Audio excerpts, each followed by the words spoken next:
Recentemente, o ministro Michelle Hoiberg Winkler ha anunciado que formalizar um decreto governamental, MB, para instalar uma comissão para avaliar e determinar norma nacional para admissão para ciclo básico de HAVO-VWO. A instalação da comissão aqui, a base de cambio que o Ministério de Enseñanza introduzido em lei que está regular entre outras escolas no Colégio San Nicolás e Colégio Urbano. A estipular 12 de maio de 2016 como deadline para o Conselho de Comissão 30, pero mientras está pendiente para o Conselho de Comissão para o manejo de admissão e norma novo, que está aplicável para a área aqui, a tomar nota que a escola a decidir para dar resultado de colégio TUTS na escola básico, na maior e aluno ng caba.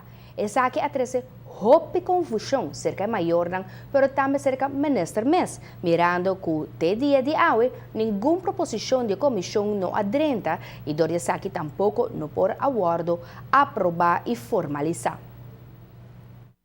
O boto traga para 6 anos consecutivos, botinho cijfers na cada ano. Quizás boto hobby bom forte de uma área menos em outro, ou boto hobby forte, pero também momento onde botinho traga teste. Awo se balanta e dia inang kudolay cabeça ou algo passa na casa, tem outro fator que está influenciar o resultado do teste inang.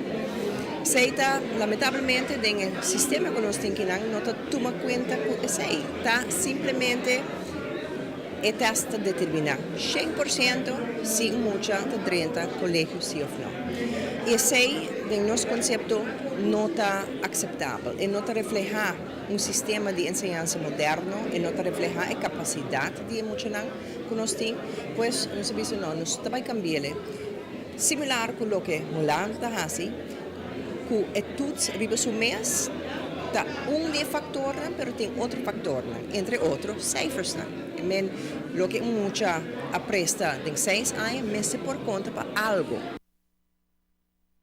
Ministro Hoiberg Winkler vuelve a enfatizar cualquier sistema que está evaluando los alumnos a base de solamente un indicador de en el caso a que un solo TUTS no porta justo ni efectivo. Ministro Hoiberg Winkler está confirma que esta espera que el Consejo de Comisión de transcurso de 2 semanas nos dilante. Una vez aquí hubo aprobar y formalizar door de minister, lo comunica aquí mesora na tour stakeholders. A base de SACI, lo comunica o resultado final de estudos e a implicação que o SACI tem para cada escola e aluno.